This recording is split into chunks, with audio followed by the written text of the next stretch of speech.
Hi, this is Suzanne, and today we unwrap the rich brown paint popular among the pre-Raphaelite Brotherhood, known as mummy brown. You are listening to the Whispering Gallery of Spooky Art Stories.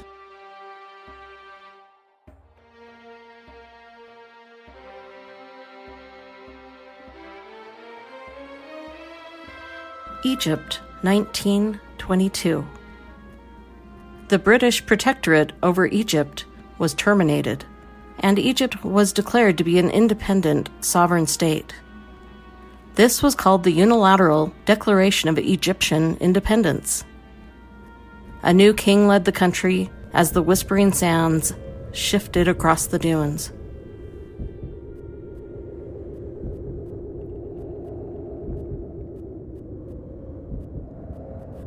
November 1922, an archaeological expedition to the sand-swept Valley of the Kings, funded by Lord Carnarvon, found something remarkable.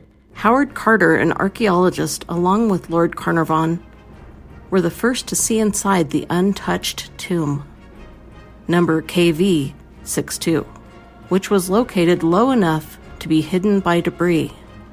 Could this have been why it was still intact? Carter wrote in his diary, "With trembling hands, I made a tiny breach in the upper left-hand corner. Widening the hole a little, I inserted the candle and peered in. At first, I could see nothing, the hot air escaping from the chamber causing the candle to flicker. Presently, details of the room emerged slowly from the mist, strange animal statues, and gold. Everywhere the glint of gold. For the moment, an eternity, it must have seemed to the others standing by, I was struck dumb with amazement.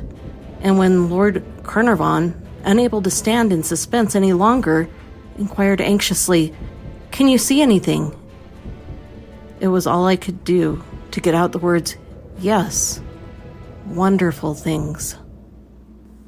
That's from Tutankhamun and the Glint of Gold, Diary, 26 November 1922, from wikiquote.org. This was Carter's record of the first look at the tomb of Pharaoh Tutankhamun, who ruled during the 18th dynasty, dying at the young age of 19. Not just statues and gold, but there was the boy king's sarcophagus, his death mask, and his mummy. When I was a kid, there was a tour of the treasure found in Ramses' tomb. In a nearby city, my parents took me to see it. People can't seem to get enough of dead ancient Egyptian royalty. So much that they disregard respect for the dead and their customs, because people have got to see this for themselves. Even though the care in preparing the tombs was not for the public and was clearly sacred, is it possible there could be something to the curse of the mummy? In an article by Brian Handwerk, published by National Geographic on January 21st, 2017, he writes, 100-year-old folklore and pop culture have perpetuated the myth that opening a mummy's tomb leads to certain death. Tut's glittering treasures made great headlines, especially following the opening of the burial chamber on February 16, 1923. And so did sensationalistic accounts of the subsequent death of expedition sponsor Lord Carnarvon. In reality, Carnarvon died of blood poisoning, and only 6 of the 26 people present when the tomb was opened died within a decade. Carter, surely any curse's prime target, lived until 1939, almost 20 years after the tomb's opening.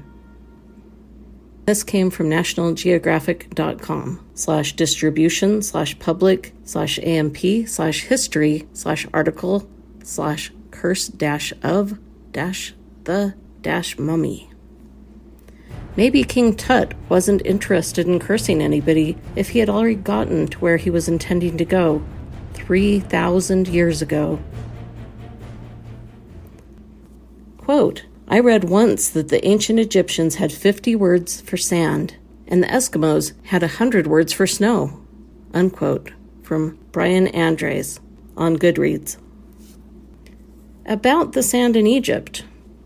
This is a quote from Chapter 13, Coatings on Sand Grains from Southwestern Egypt by Farouk Elbaz, National Air and Space Museum, Smithsonian Institution, Washington, D.C.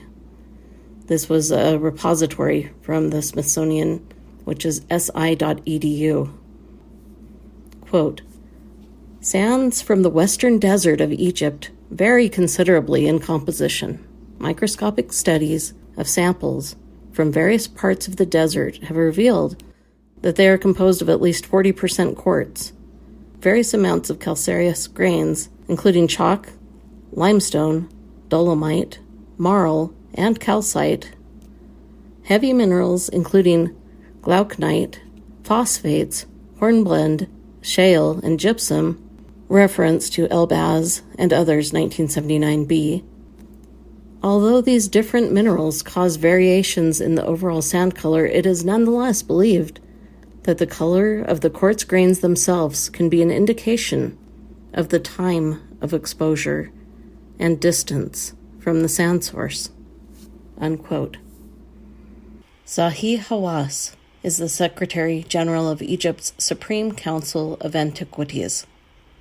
Here he is as seen on the PBS special King Tut that was posted to YouTube by Daryl Kinson, starting right around 4 minutes into the video. This clip is shared under fair use. And a world-renowned archaeologist. The thinking of afterlife built ancient Egypt, built Egypt in my opinion. Without that, you will never see the pyramids. It is the belief of the afterlife who made everyone in ancient Egypt to work for the national project. The national project was building a pyramid or building a tomb. And as for Zahi Hawass, he never believed in the curse of the pharaohs. The monuments were a great big giant beacon attracting attention. Over here! Giving directions to potential looters. Go here to find treasure. In the Valley of the Kings, marked by a peak that has the shape of a pyramid, tombs were more hidden.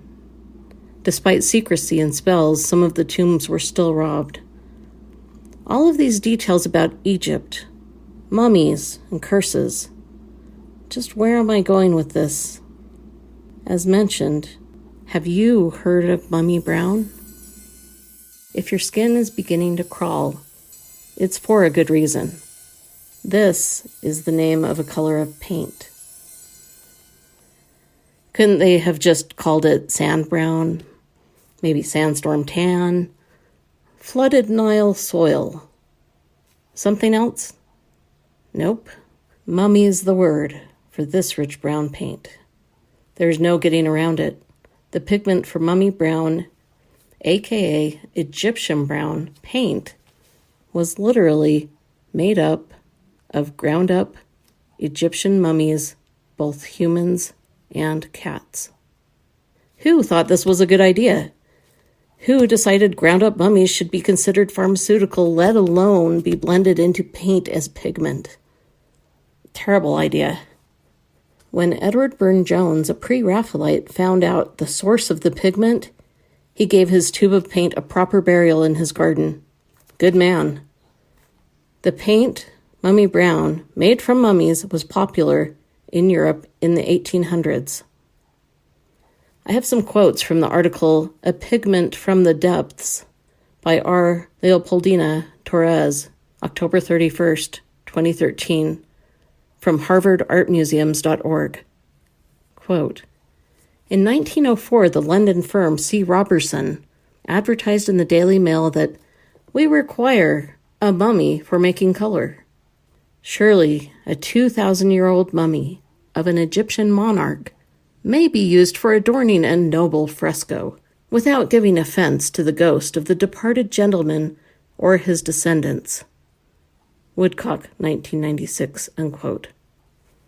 It took me a minute to absorb what I had just read. In fact, I had gone on to other research and had to go back and find it. The laissez-faire, in French, let it be attitude, or commonly used, at least in the US or Utah, of whatever, that scopes the you do you sort of vibe, is so lacking of understanding for the people whose graves were being disturbed and their bodies turned into an unstable pigment and sold? Quote, surely a 2,000-year-old mummy of an Egyptian monarch may be used for adorning a noble fresco without giving offense to the ghost of the departed gentleman or his descendants. Unquote. Wow, my peeps. I know we all say things we regret, sometimes more than others, and some of these things haunt us. Maybe this was one of those instances. I wonder what people would have done if their own cemeteries had become the target of a paint-making firm when they ran out of mummies.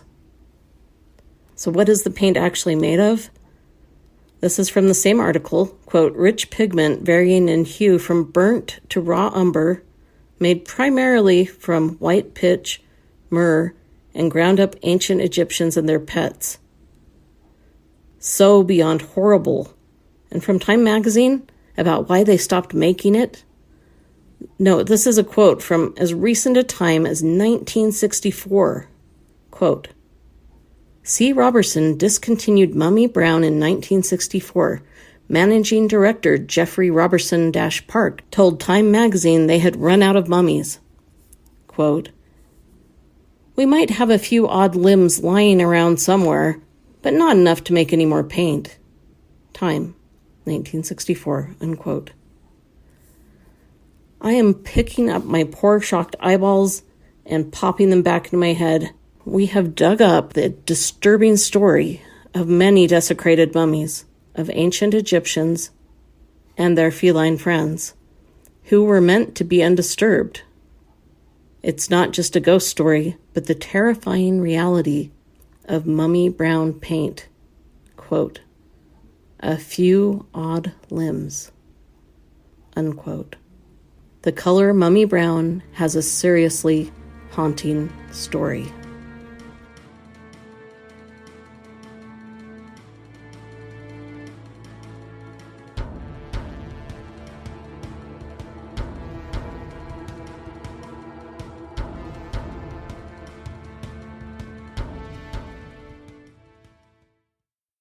This has been part 1 on unhealthy colors from the Whispering Gallery podcast. I'll be back soon with part 2, where we delve into reds, blues, and other gnarly colors like green, containing things that are just not good for you. And remember, keep your flashlights close, but your spooky art stories closer while in the Whispering Gallery. Take care, and I'll talk to you soon.